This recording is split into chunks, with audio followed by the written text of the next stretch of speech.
the moment our fellow geeks, weebs, nerds, and other unfortunates have been fervently waiting for has finally arrived. It's time for TMI, Confessionals of the Nerd Kind. And now, your hosts, Jeff Nerfherder Chandler, Jim Kaiju Baker, and Christina Yojimbo Henry. You can continue.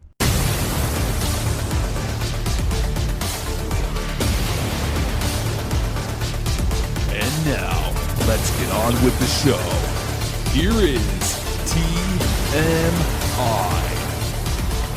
You got in a fight? Yeah, we got our first fight ever. It was in my dream, though. It was some kind of a weird storm, and he got mad at me. I was yelling at him because he didn't hit record, and I don't know what was going on. But I was gonna say I've known we were Jim dragging since- around like Boba Fett's cryo tube chamber. I don't know. I've known Jim for 31 years. And I've never seen him get angry at anybody. So I don't even believe. No, I think it would take a lot. I think it would take a lot to really piss him off. If I got angry, the face would start ticking and then I wouldn't be myself anymore. And then we just, oh no, he's hulking out. He's hulking out. Look out. Run for your lives. Welcome. Before we even start, we got big news. What's that? Oh, that's right. I didn't even write this down. Go ahead. Hit him with it, Jim. This past week have hit 50,000 downloads. And we would like to thank every single person that's listened to us for even a minute that contributed to that 50,000. Does that count? Just 1 minute? I think it probably does. A second probably counts. But you clicked play anyway. You gave us a shot. So that's all we can ask. That's all we can Thanks, ask. everybody. Yes, that is much appreciated. It's big. Well, it's nice to know we're not just talking into the void. Yeah, it is. That someone's actually listening. It would be nice if somebody reviewed us every once in a while. Every once in a while. We get one like every 6 months? 16 months? No,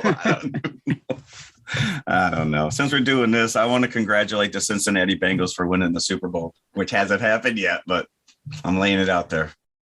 I don't want to get into a side conversation, but I can't understand how Sean McVay got his team anywhere, much less the Super Bowl. Listen, I have a lot of family in Ohio. Our first game this year was the Bengals versus the Vikings.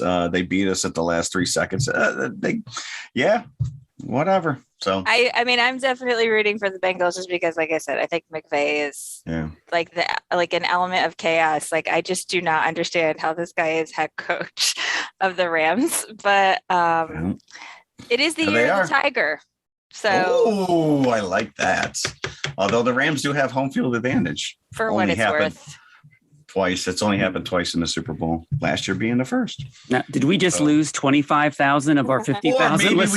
Maybe we just gained 25,000. I don't know. Wait, they don't just watch movies. They watch I almost checked out in the past. Sorry. This is getting cut. Jim's like, we're not.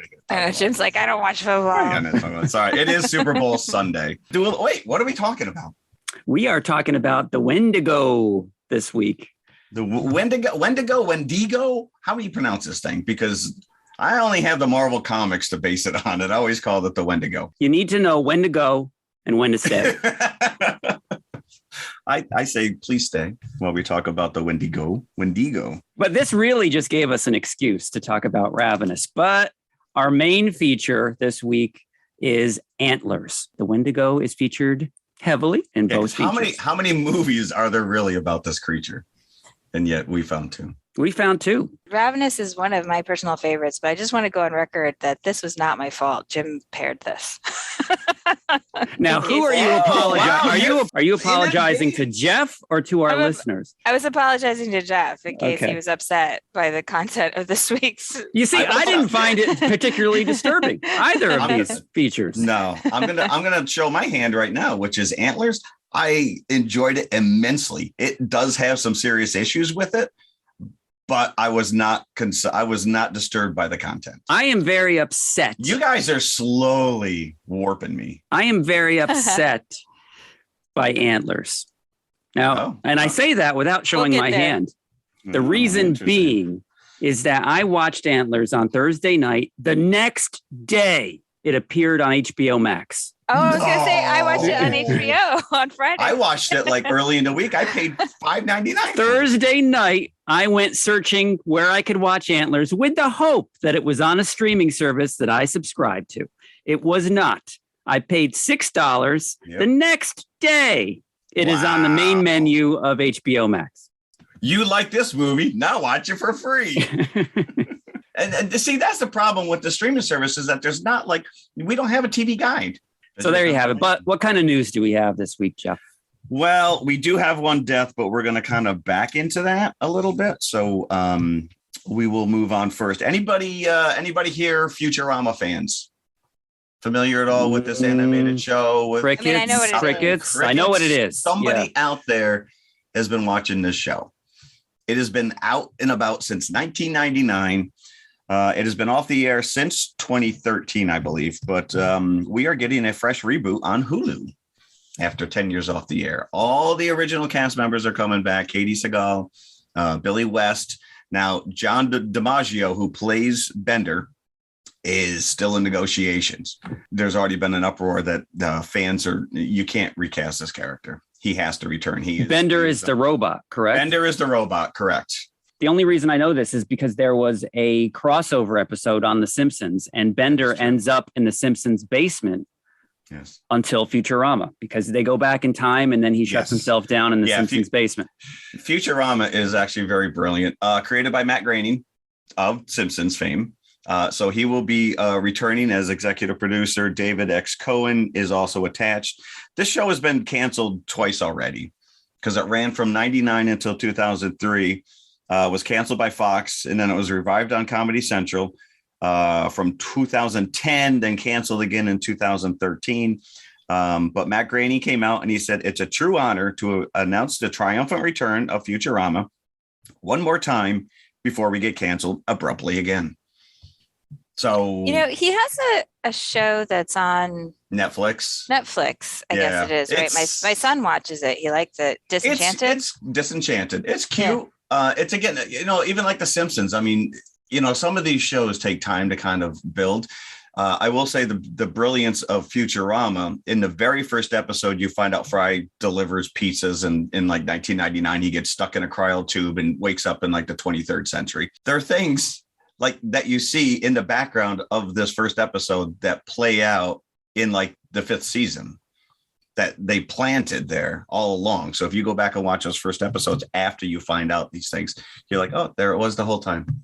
It's actually a really fun show. I enjoy it immensely. And of course, Katie Sagal can do no wrong. And apparently I'm the only one on the show who's excited. So we will move on. I did see that Amazon has just greenlit a live action spinoff of Blade Runner. Do you know about this, Jim? No. Ridley Scott is executive producing it, and this will be a direct sequel to the 2049 movie. I would be interested in kind of seeing them flesh out this world, as every one of these TV shows is now doing. Hanging off that, Doug Trumbull, who is a very famous visual effects guy, and he worked on the original Blade Runner, has passed away at 79. He worked on Star Trek: The Motion Picture, 2001, and he worked with his father, Don Trumbull, who worked on the original Star Wars, on Close Encounters and Silent Running. So very sad. I guess that he had some cancer issues, and he died from the side effects of huge legacy. Yeah, that just resume. The name Trumbull. Immediately as soon as I saw Trumbull, I thought Silent Running, which we haven't talked about, but we're saving that one for our Mike and the Mechanics episode. There we are. Do we want to talk Oscar nominations at all? Besides the fact that I'm just angry about them again. You are okay. Go ahead. Let's talk about this a little bit, because there's like 4 of the movies that we've covered so far are now up for Best Picture. I'm really happy that Power of the Dog has been recognized so much across the board. And I really, really hope that Jane Campion wins Best Director, because I feel like she should have won for like every other movie she's ever made. So this really should be her year, in my opinion. She's up against some stiff competition. Spielberg. But, there's still only been 2 women who've ever won Best Director.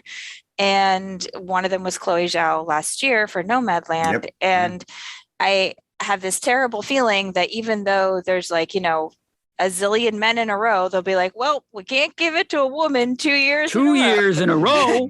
That would be crazy. But I'm very upset that there were no nominations for The Green Knight, which I don't know if you guys had a chance to see that. I've not seen it yet, but I've heard great things about it. We saw it on the big screen over the summer. It is beautiful. It is bizarre. It leans into this Arthurian legend. It's fantastic. I just can't believe it wasn't acknowledged in any way.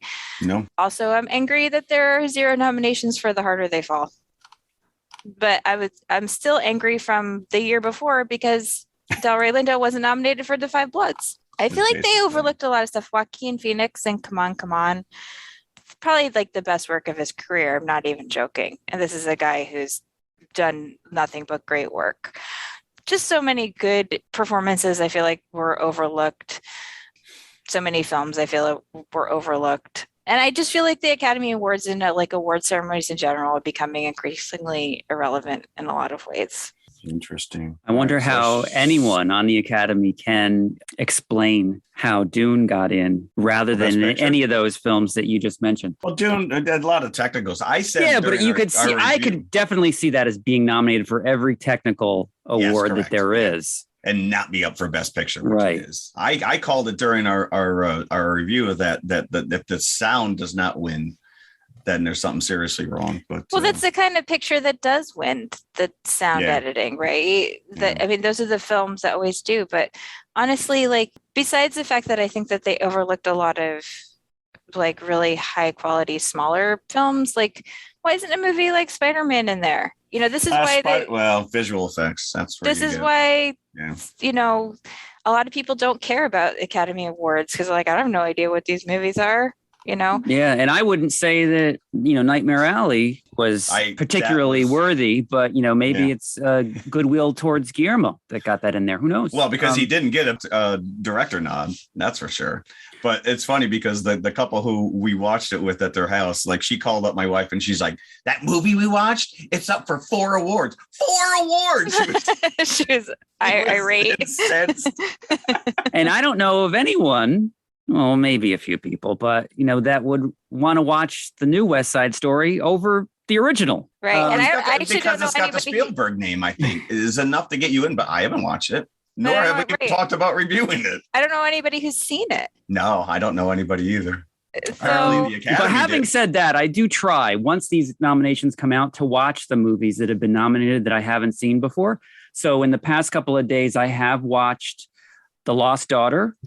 Because it's on Netflix, and Being the Ricardos, which is on Amazon. Oh, how was that, by the way?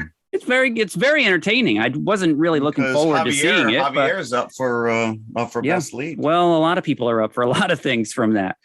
I do see. I thought it was interesting that 3 out of the 5 animated features are on Disney Plus. Mm-hmm. The 4th being on Netflix, and the 5th one I actually had to Google.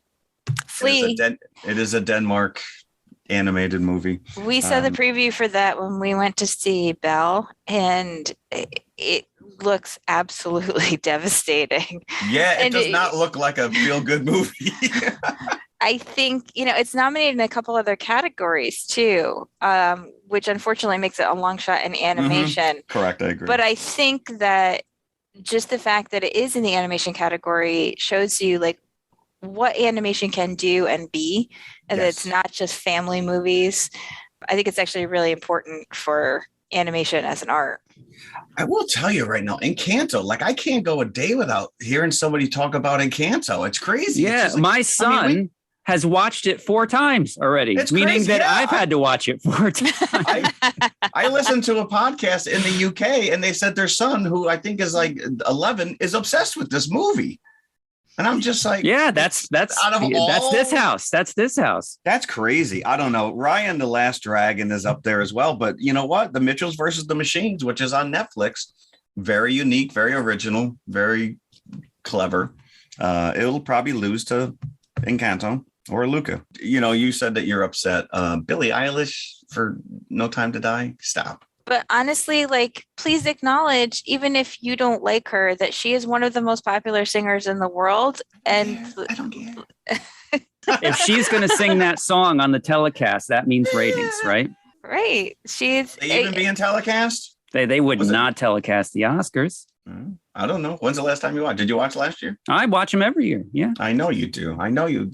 I just feel that. Yeah, they've lost a little bit of luster. All right. Well, there you go. I thought that was interesting. Pretty much the entire cast of Power of the Dog is up. So kudos to them. So that's it. That is all the news I brought to the table today, unless you guys have anything else. I did see a headline that I just want to share. I don't know what the details are, but I think the headline speaks for itself. Drunk guests strip and brawl at Disney Springs before slipping in vomit.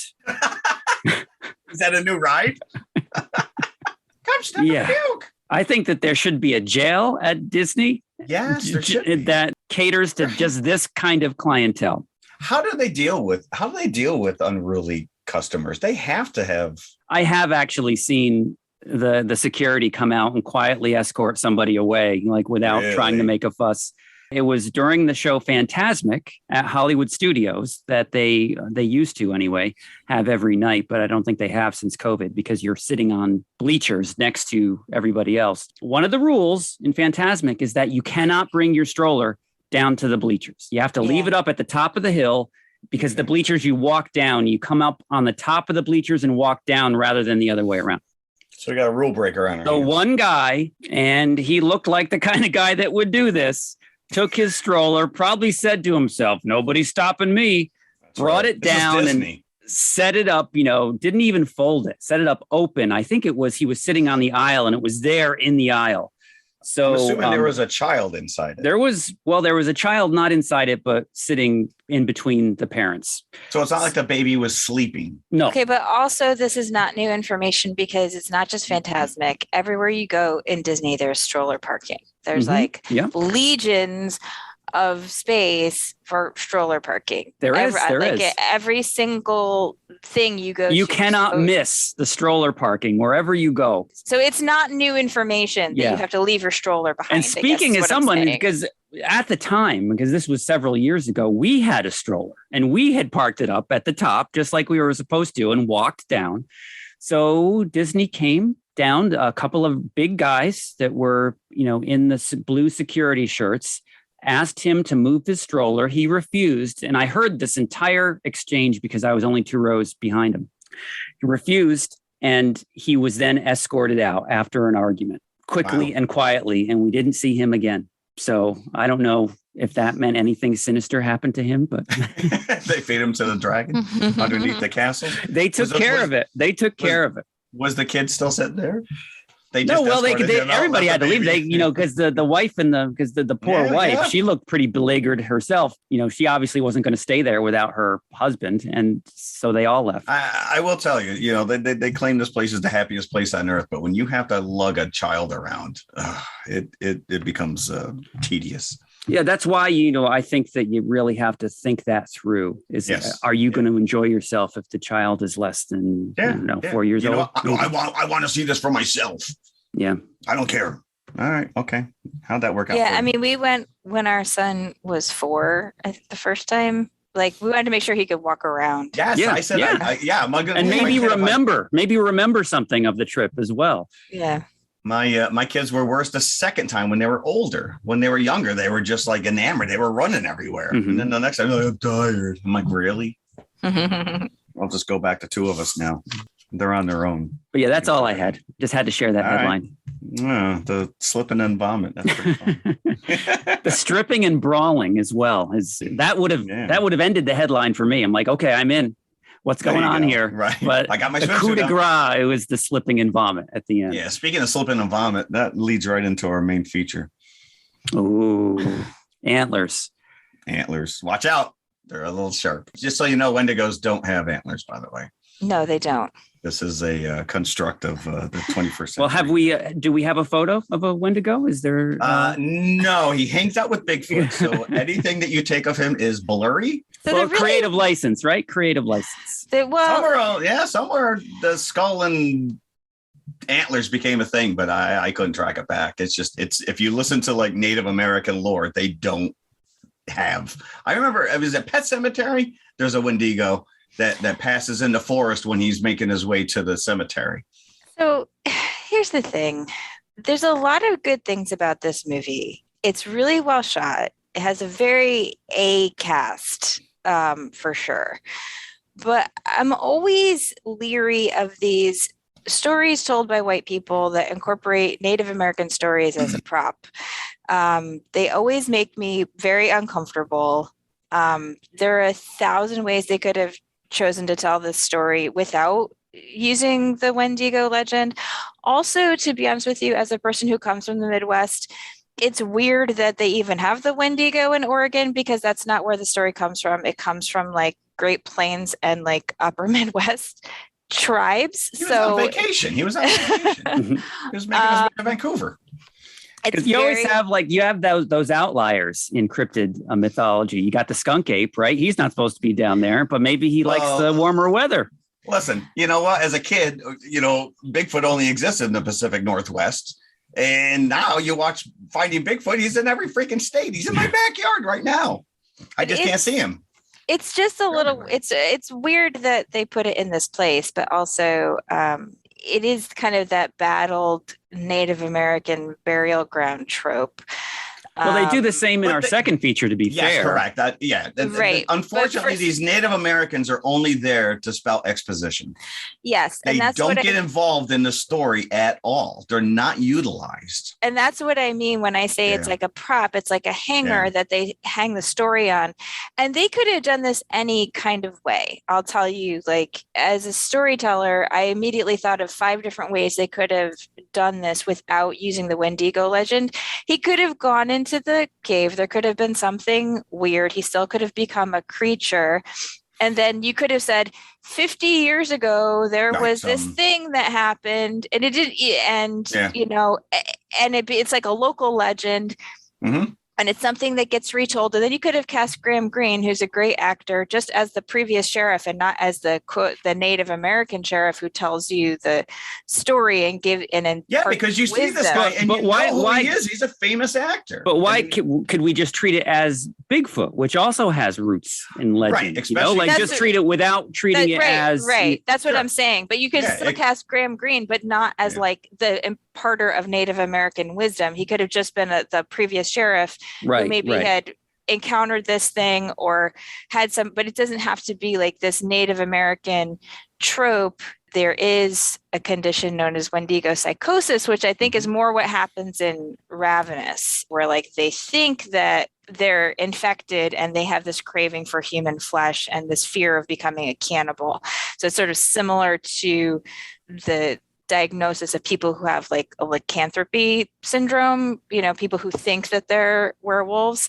Right. But here it's obviously a supernatural event. There's a lot of good things about this. It's very beautifully shot. It's very atmospheric, but I'm very uncomfortable with the use of this kind of, like I said, this trope of like the Native American story that gets is just a frame to hang this. And then you have what feels then like a token character in the background that's only here for the exposition.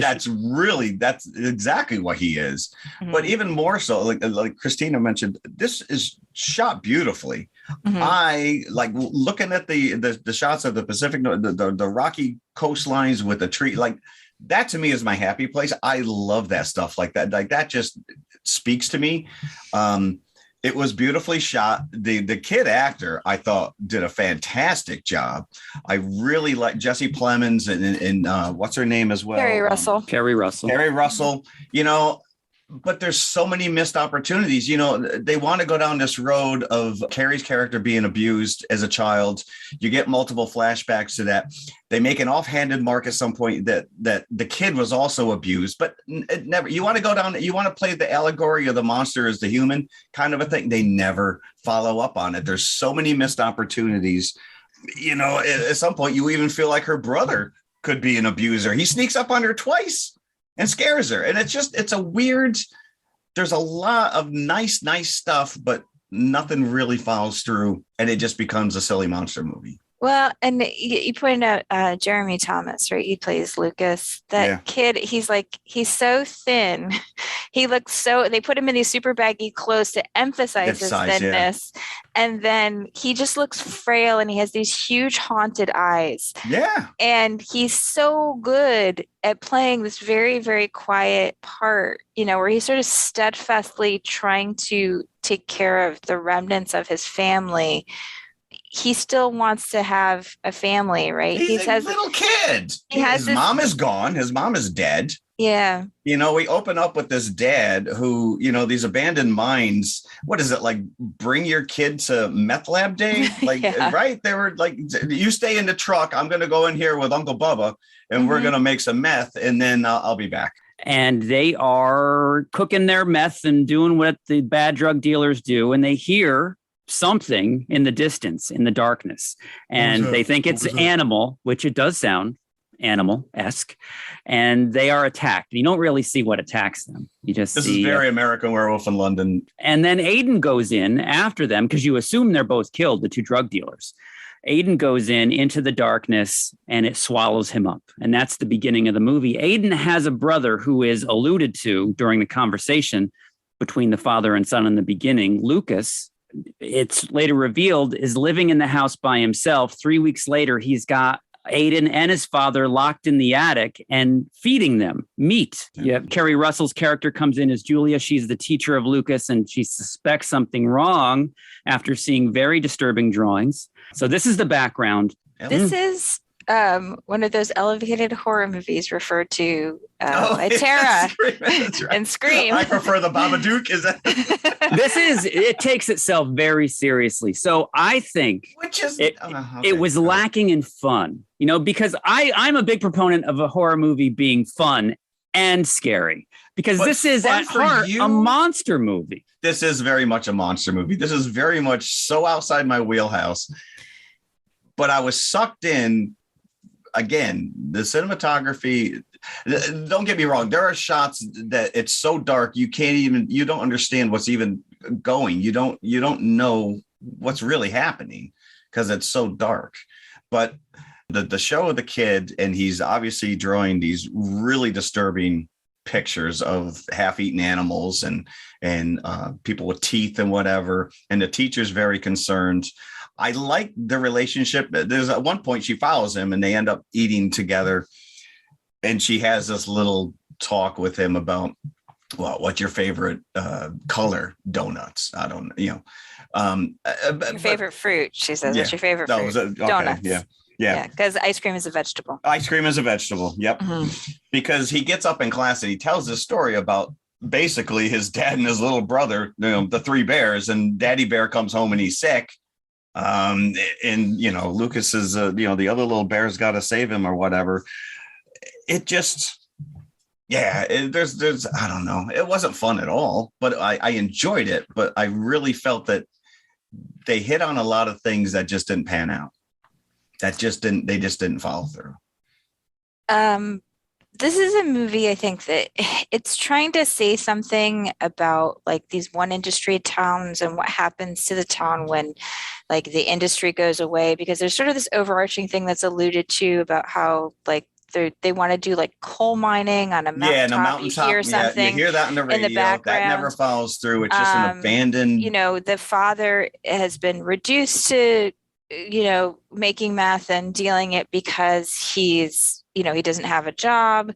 And then like what happens to people when they're in poverty, and adults take out their anger and their frustration on their children, right? So there's all these things that the movie is trying to get at. I don't think it executed them that well because it gets a little muddled in the middle. And then it almost undermines its case in a way because it really leans into the gore of the monster attacks. Like it's much gorier than Ravenous, which is a flat out cannibal movie. Right.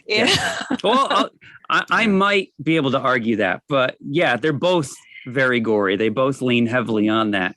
But Ravenous is much more fun. The blood flows heavily, and I really had a blast watching Ravenous. But Ravenous, because I said before I even watched it, just based on the trailer, is this a comedy? And you laughed at me, and you're like, well, I mean, not to jump ahead to the other movie, but in the opening credits, they have a Nietzsche quote, and then anonymous, eat me. So right from the get-go, this is going to be lighthearted. This is not going to take itself seriously. And so I think you can appreciate it on this level.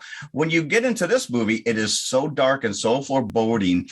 Just to look at this kid, he's been through hell. He's at his wit's ends. He's drawn these pictures. There's something wrong with him. The teacher, she's got issues. The brother's got issues. So everyone in this town is just kind of like underneath this cloud. So, yeah, it doesn't take itself seriously, but they didn't double down on a lot. There even seemed to be some parallels between the siblings of Aiden and Lucas, as well as Jules and her brother. Mm-hmm. Where the older sibling is taking more of the brunt of she left because of the abusive relationship she had with her father, and her younger brother takes it out on her that she wasn't there for him. But at the same time, he is so laid back. I had the feeling I was watching the same character from Power of the Dog. Wasn't too much of a stretch that he was in fact that character. This whole town is resigned to not do anything about the obvious drug problem that's going on. Nobody wants to go to the house. Amy Madigan's character is the principal, I think, or guidance counselor or something. She's the principal. If a door magically opens after you knock it, don't go in. When you smell rotting things and you see blood splatter, don't continue. I know. Right. I wonder smell, what happened in here. I would have been out at the smell. Once she covered her mouth, and it's like, okay, I'm calling the police at this point. Yeah, but meanwhile, the sheriff goes, he knocks on the door, and Paul's like, oh, no one's home. I guess I had to go get a warrant. And it's like, everyone else just walked in. Why can't you? But also, what's weird about that is the police can enter if they have probable cause. Like, and if you smell rotting her flesh, car was outside. If you smell rotting flesh and you think a child is in danger, that equals probable cause. That I think you can enter. Though, right? He didn't look like he was that ambitious. And the police officers were the only ones to not notice her car was parked. Yes, outside. Correct. Right underneath the tarp. Don't pay attention to that tarp. Honestly, and I have to really respect Lucas for the thinking ahead there. He's immediately trying to cover up the crime that his dad has committed, right? Well, he's out there putting the tarp over the car, and this is the other thing too, because when they finally do take him into the hospital, and he says, and the doctor's it's like an offhand. Oh yeah, by the way, I'm pretty sure that boy was abused. So if his father was abusive, to me, Lucas would be free. So, but he still continued to care for his dad, even though in his deteriorating state, and kept feeding him. Again, why did he left Aiden in there? Because at some point, this guy's just going to eat his own son. Bears do it. Dogs do it. But Aiden was sick too, and I think he just felt he couldn't keep him out. You could have locked him. Yeah, that I didn't really get that because they were both attacked in the beginning. But in order to harbor the spirit of the Wendigo, it only can take over one person at a time. Apparently, the father would have had to die before Aiden would have been really affected. But for some reason, he wasn't attacking the child up in the attic. No, they were kind of coexisting there, playing Scrabble or whatever. I don't know what they were doing up there. I will say the monster was kind of fun when he did mutate, but you don't see enough of it, nor do you don't have any sympathy for the dad being killed, especially once you find out that he was abusive. You have to kill the Wendigo in order for it to jump into you. So does that mean that when they shot at it, they killed it in the beginning? in the meth I don't- lab. Oh, and that's why he became infected. That's why he became, but Yeah. they didn't find a body, a Right. human, or well, actually, you But if it destroy the human body when you become right. Yeah. They find the husk of Frank It was in the like attic after he kills the principal, and you saw the antlers coming out of his mouth and burst through. The one thing I liked was the effect they used of these kind of burning embers coming off Yes. of the body, which I thought was kind of a cool effect. They're just kind of free floating in the air. Yes, like amber. Yeah, like embers. Exactly what you said there. Legacy effects did all this. Monster is practical. There was some CG enhancements, because he had long limbs or whatever, and so they had to CG out, the actor's legs and stuff like. But it is a practical effect, and it was pretty well done. The like you said, the grisly, gory effects of a human split in half because it came out of him was kind of grisly.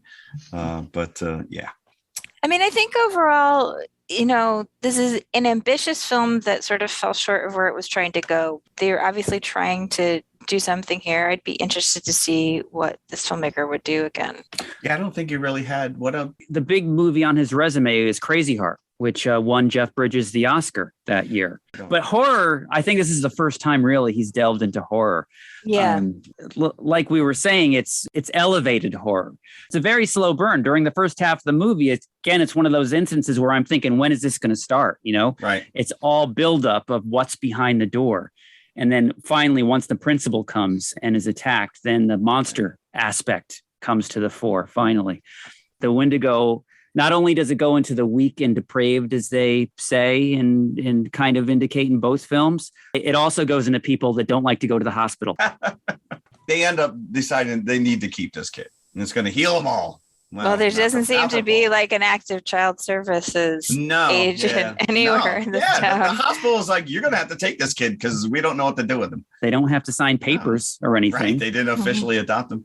But I don't know how long that kid's going to last. He just made it through one family. Now he's going to deal with a ravenous sheriff. So that's the twist, right? So, sorry, spoiler alert. Jesse Plemons' character of Paul, when you think it's going to be Lucas, because he's present when Jules kills Aiden, which is a little heart-rendering. It's she goes full on, I'm going to have to stab you in the back while I'm hugging you kind of a thing. So it was a mercy kill, but she killed a little kid regardless. So the twist is that they don't want to take the kid because they think that he's possessed now, but no, it's not the case. It's Paul that's possessed. Who was nowhere near this event, by the way. Didn't he show up at the end? Though, did he? I don't remember now. Because he was in the truck when she went. So he inside.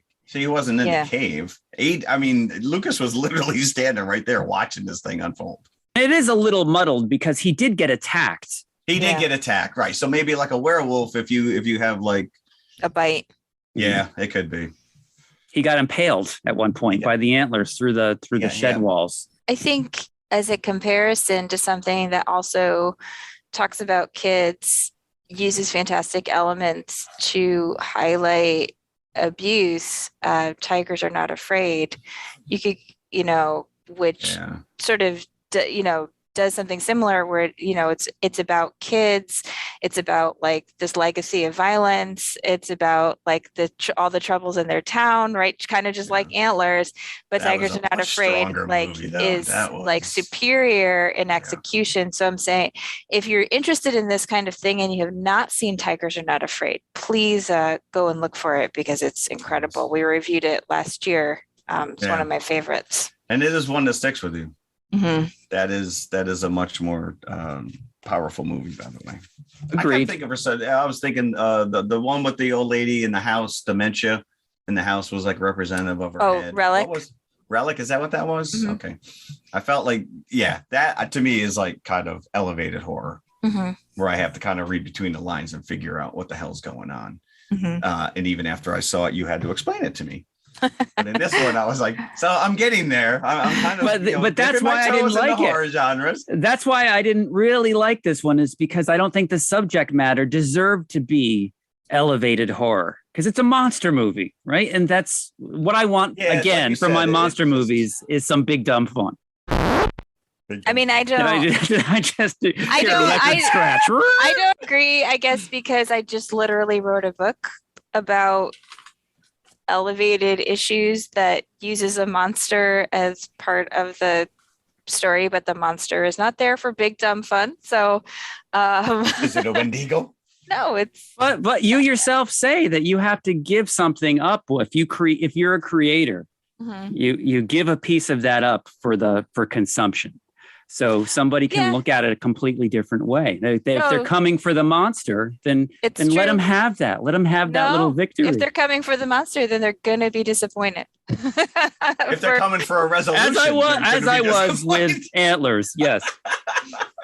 Yeah, and I do tend to take the tack that like a monster can be used for other purposes. I don't think that a monster can just be there to like... They started to go down this road with this, like I said, this whole allegory of this monster, being the human monster of these abusers.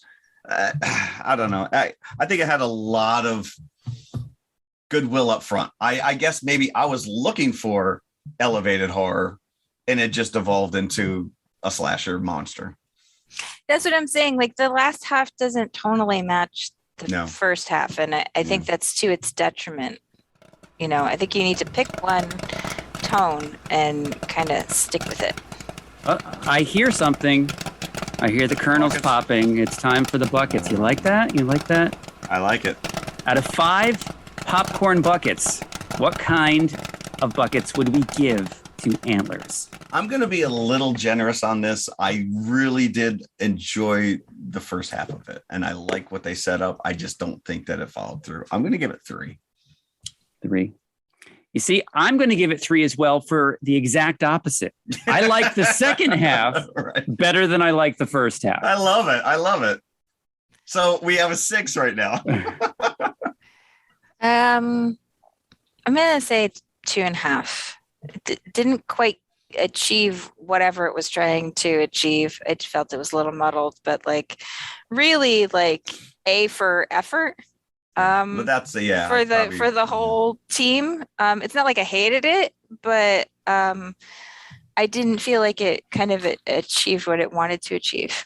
My stomach is grumbling talking about all this popcorn consumption. So let's go to the concession stand and come back for our second feature, Ravenous. Get some delicious grilled meats at the concession stand. Yeah, maybe I could snap into a Slim Jim. You get it. Today we're interviewing a stomach. Hello there. What is life like as a stomach? Oh, boy, it was humdrum. Until what's-his-name discovered Tony's Pizza. Tony's Pizza? Yeah, I was suffering from the pizza cravings until Tony's came along. Crispy crust and zesty sauces. Wow. And so now... What's that? Another pizza craving. Just thinking about Tony sets it off. Oh, where are you going? He's going to get a Tony's Pizza, and I follow him anyway. Does your stomach send you pizza craving signals? Oh, wow. Tony's, the Pizza Cravers Pizza. Available at the concession stand. We're back, and we are talking Ravenous. 1999. Wow. Yeah. So Jeff had never seen this. No, Jim, I've never seen this. I don't know when the last time you watched this. Probably whenever it was released on video was the last time I have watched this. So this is a huge cult favorite in my household. As I mentioned, we love this movie. Now the reason, it's probably a movie that keeps on giving. Once you kind of know all the beats of this, I'm sure that Now, the cannibalism gore aspect was really the icing on the cake. The reason that I really wanted to see this back in 1999, 2000, whenever it was released on home video, was that Damon Albarn of Blur does the score. So that is the number one reason that I watched this back then. And then I was like, wow, this is pretty good. Funny because, of course, Damon Albarn, it's actually, he co-wrote it with Michael Nyman, who also did The Cook, the Thief, His Wife, and Her Lover. And if you've never heard the score for that film, it is one of the best scores ever written for a film, like bar none. It's so great. And I feel like you can actually really hear Nyman's influence score on Damon Albarn. But the interesting thing was I watched this with my son, and my son's like, Damon Albarn, he's in Gorillaz. And I'm like, to certain people, he's in Blur. And what's funny is a lot of these musical asides sound like they're like 2-minute instrumentals on any given Blur album. Especially the end bit, right? Yeah. Avant-garde approach to this. With banjo as well. But again, banjo's never shown in that much of a positive light in movies, as we mentioned a few weeks ago. Poor banjos. So I saw this movie when it came out. This has just been a favorite of mine for over 20 years.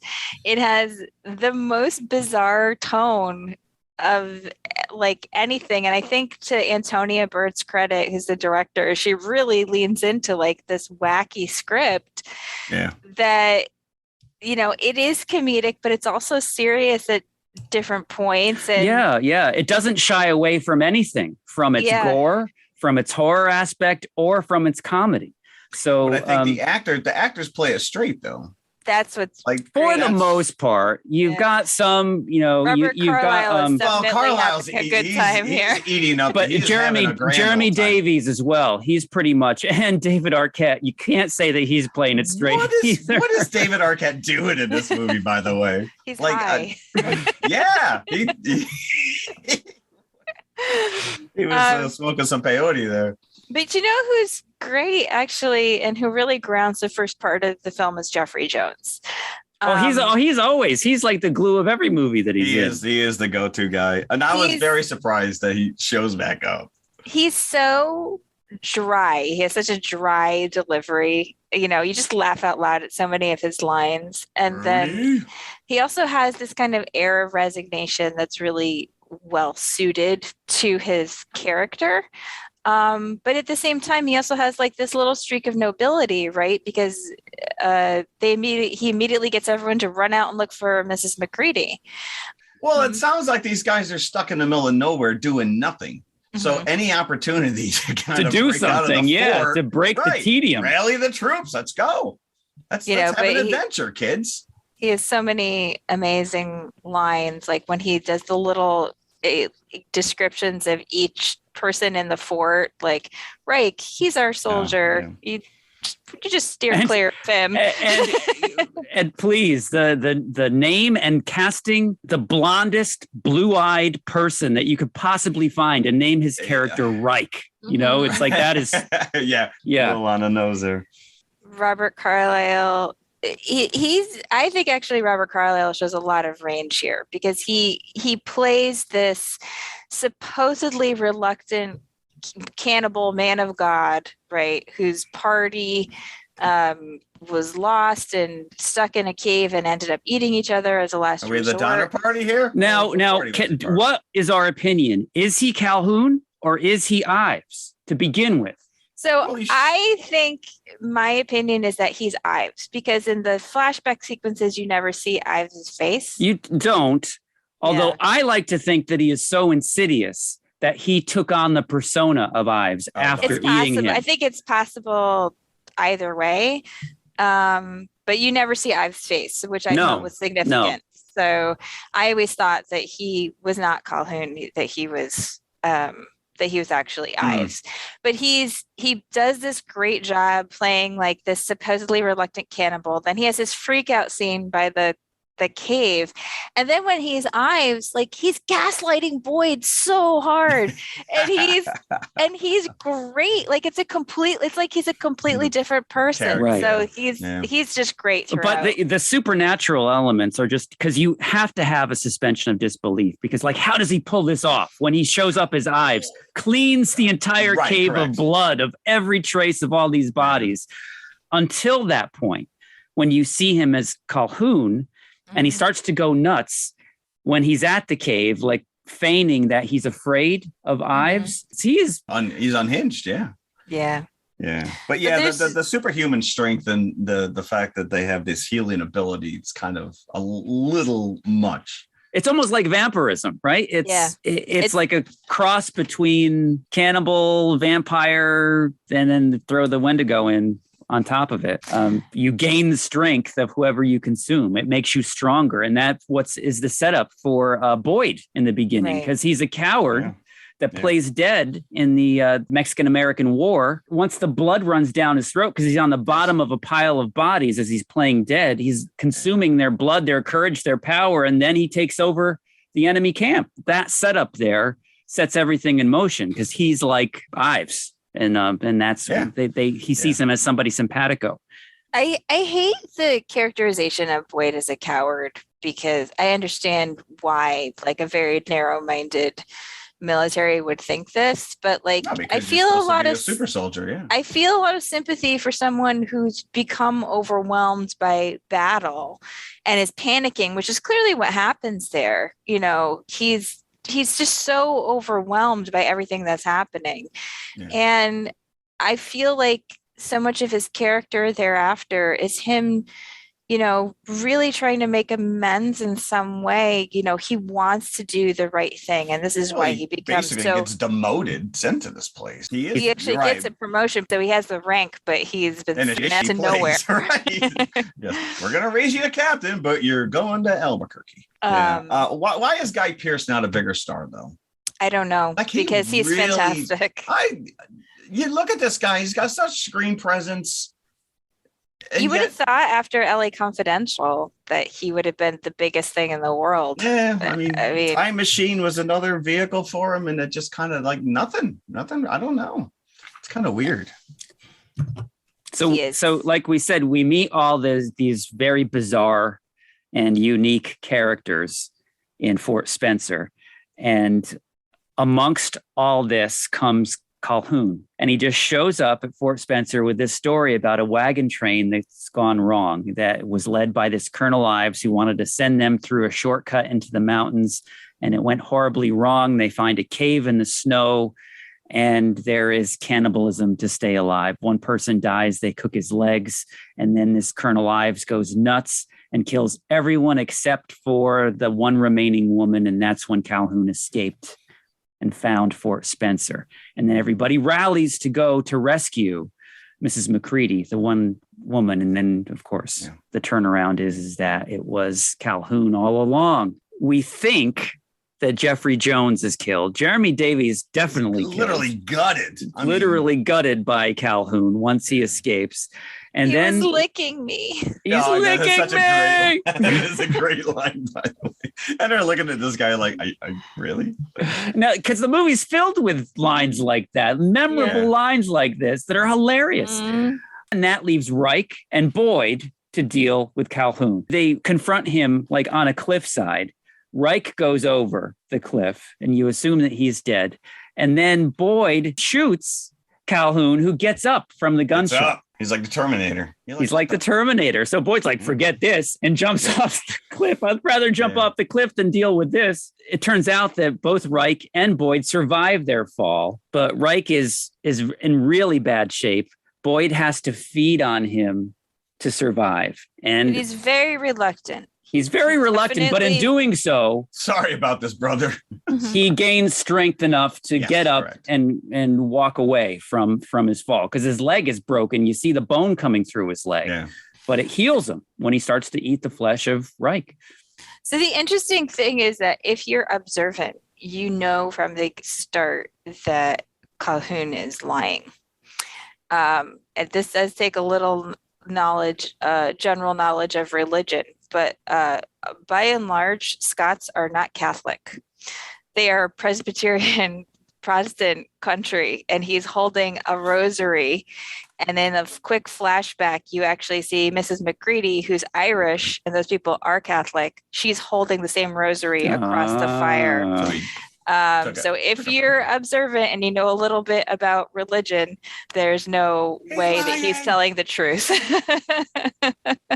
It's great because when Boyd comes back, you know, he tells his story, and of course he thinks he's going to be believed. He thinks there's going to be all these bodies in the wilderness that are going to support his story. And Calhoun, now Ives, has covered everything up and now has reappeared as the new colonel of the fort, which is just terrible for him. Yeah. And of course, the two surviving people, which are David Arquette's character of Cleves and Martha, who is, and we didn't mention George and Martha, who are the two Native Americans, brother and sister. They didn't see Calhoun when he came. So they can't they don't know. back up Boyd's story that, this guy came and led us into the wilderness, which is kind of infuriating because you don't like Slauson to begin with, and that they're blaming this all on him. It's revealed that Ives wants to do this and take over Fort Spencer to become like a cannibal fast food place for where he's going to feast on these settlers coming through, because it's either the middle of nowhere and they have nowhere else to go. So it just becomes a bloody mess after that. Sure, Fort Spencer, you are what you eat. As Jeffrey Jones' character says, it's lonely being a cannibal. Yeah, you got no friend. Now he gets converted pretty quickly, I have to say. Jeffrey Jones. When you thought you were dead, all of a sudden you come back, you're like, this is not. I'd love to see that scene where he explains himself. I was like, well, I'm a cannibal and I invite you to be too. Sounds good. Let's do it. Okay, that's fine. Yeah. Let me just heal up a little bit because I got a little gut sticking out of me. When he's telling Boyd and he's like, I feel terrific. It just the way that he says it, again, he has that very dry delivery and he is so, so good in this part. But when it gets to the point and Boyd ends up eating human flesh again, not because he wants to be one of them, but because he wants to kill Calhoun. Like he really wants to stop this monster, which just tells you that, like, I think that courage was inside him all along. He was just overwhelmed by battle. It's such a great confrontation at the end between the two of them. Because they're equally matched now. Yeah. Boyd has embraced the power that comes from eating human flesh, because one of the things that happens is he does eat Reich, and as Ives points out, he didn't finish because he just ate enough of him basically to heal himself and get out. But it's like he's resisting the strength that comes from being a cannibal. So it does seem like to a certain extent your mental state impacts whether or not you're empowered by it, which is sort of interesting. But at the end, Boyd does embrace it so that he can confront Calhoun because he wants to destroy this guy. So let's just clarify here. Ives' plot is to bring Slauson into the cannibal fold, or to eat him. No, it's to bring him into the fold, right? Yeah, to kind of sneakily feed him some human remains, which is Knox, right? And then get him hooked that way. Knox, there's too much bourbon in his bourbon. Yeah.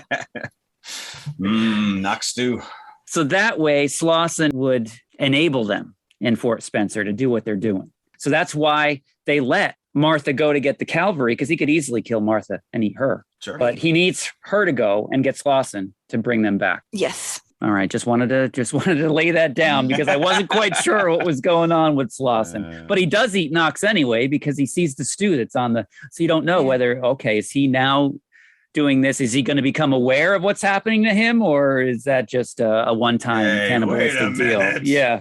Right, because that's the whole thing. Because I said there seems to be some component of like acceptance and knowledge. So like if you just eat the stew and he doesn't know what's in it, then maybe it won't have any effect. It's just, it's just a funny bit at the end. Like, oh no, the general is eating the stew. Again, I have to say, like, Antonia Bird just leans into the script and all of the tonal changes.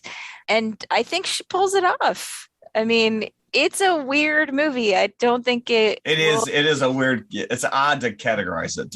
Kind of. Every time I asked you, you weren't like straight up comedy. You weren't like straight up horror. You're like, just watch it. Watch it. Like, it's just a weird movie. I just think I took it as an extremely gory comedy with some scary elements. Dark comedy. See, I don't think it's very gory as these things go. I didn't think that was that I bad. thought compared to Antlers, it's not gory at all. I think that for a cannibal movie, this is very restrained, actually, because I can't usually watch cannibal movies. Well, they're civilized cannibals. They have to cook, right? Yeah. What they would rather cook something than do like a whole zombie thing. Well, they did do that with Jeremy Davies, unfortunately. But I think, when the opportunity is there, they would rather cook their humans than just eat them raw. So there's that. It's very noble of them.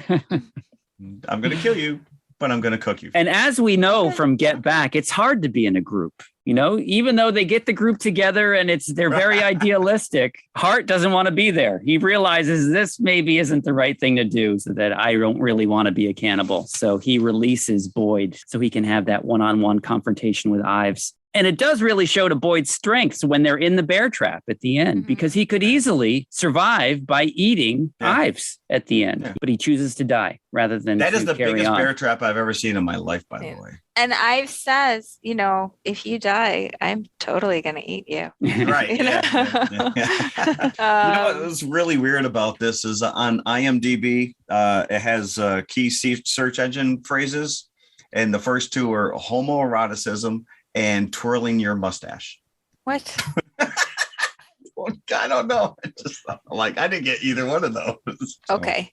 So this is the fact that Antonia Bird ended up on the shoot was just luck, really. This is fascinating, this backstory. She's the third director that touched this. There was an original director, Milcho Manchevsky, and he apparently got into a thing with the producers, and the producers thought that he was spending too much money or that he wanted to have too long of a shooting schedule. He ended up leaving after 3 weeks, and then the producer shows up on set with another director, Raja Gosnell, to dismiss Manchevsky. And then Gosnell wasn't accepted by the cast. I read that there was a mutiny. Yeah. Bizarre. Did they pick him up and throw him off the lot? What did they do? Well, they ate him. And then Carlisle brought in Antonia Bird because he had worked with her before. That was his angle from the beginning, I think. That was his plan all along. But what was the first director? What was he spending money on? Mud? Mud is free. I don't know. I don't know. There's really nothing there. Trees are free. Snow is free. Unfortunately, this is the last feature film that Antonia Bird ever directed. I saw that because I was looking at her filmography and it's like it ends at Ravenous. Yeah. She does other things. She does some stuff for TV, and she also works as a producer, but she didn't direct any more features after this. And I don't know why. Was the experience so bad that she was just soured her on films altogether? Well, this wasn't really. Was this a hit when it came out? No. I would not say that this was a hit. So this is kind of grown into a little bit of a cult. Yeah, following. on a $12 million budget, it made $2 million at the box office. Well, maybe that's the kiss of death right there. It is such a weird movie. I think cannibalism's a hard sell to the average audience goer to begin with. And then it's like, well, what am I watching here? Is this a comedy? Is this a horror movie? What is it? And I just love it. I love its weirdness. I love its cast. I love everything about it. And yes, the score by Damon Albarn. The score is just crazy. It's fun. It does add a sense of fun and flavor to it. But like I said at the beginning, that opening Nietzsche phrase, right, followed by, eat me, just put you into like, all right, I'm not taking this seriously. Here come those kernels. They're popping. I think that we're going to give more buckets to Ravenous than we did to Antlers. Definitely. I'm going to go 3 3/4 with my popcorn buckets with Ravenous. I'm swapping out my popcorn for eyeballs. I'm going to give it 4 buckets of eyeballs. 4 buckets of eyeballs. I'm going to say 4 1/4. Yeah, this is one that I've actually, I've obviously watched this a ton more times than you guys have. So this is just like, as soon as Jim suggested it, I was like, he was licking me immediately because it's such a great scene. You see Carlisle with like his eyes wide and he's got blood on his leg. Blood on his mouth. What are you talking about? Like I fell upon him so in coy. my sleep. I'm sorry, I was sleeping. Tie me up. I can't trust myself. I was sleep licking. Yeah. Wow. So great. It's just such a weird movie, and I love it. Very well. We'll go A hearty recommendation from all of us to go see Ravenous. Go search it out if you haven't seen it already. Yeah. Before we leave this subject, I have one question for the group. Why don't cannibals like to eat clowns? It's going to be a dad joke, isn't it? Why? Because they taste funny. Thank you. I made you laugh. Made you laugh, made you cry. There's a fine line there. Sorry, I had to. What are we doing next week? What are we doing next week? Ooh, it's the first in a series, an ongoing series. This is going to be interesting. People have made me start reading. I think it's something we might just do intermittently whenever there's an open week. We're doing our first ever TMI Confessionals of the Nerd Kind book club. I like it. So we're going to all reading the book Death on the Nile, and some of us heard it, but that counts. Okay. And then we're going to watch the new Ken Branagh film Death on the Nile. Yes, and we're going to have a hearty discussion comparing the film to the book. Book versus film. I like it. Speaking, that sounds cool. I'm in. Speaking of book, are we ever going to talk about Book of Boba Fett? That's coming as well. It's on the horizon. So stay tuned. An extra episode for you 50,000 out there that have listened to us. It's 50,001. Cool. All right. So come back next week, and thanks as always for listening. Absolutely. Thank you very much. Bye, everybody. Bye. Hello, everybody. If you liked the podcast you just heard, then please follow TMI on all of our social media outlets. First and foremost, email us at tmipodcast2018@gmail.com. That is tmipodcast2018@gmail.com. And you can follow us on Twitter at TMI_podcast2018. Stop over, say hi, give us a compliment. We'd love to hear from you. Awesome. Make sure you follow us on Instagram as well, which is also TMI_podcast2018. And of course, we are on Facebook, facebook.com/TMI Podcast 2018. And it should be noted, we also have a community page, so join the forum. And if you like to watch YouTube, you can see us at TMI Podcast 2018, all one word. Look for the popcorn bucket. Popcorn bucket. Or you could just go to our website, which has every link there, TMIConfessionalspodcast.com. And we'll see you at the concession stand. We'll save some popcorn for you. If a door magically opens after you knock it, don't go in. I was sleep licking.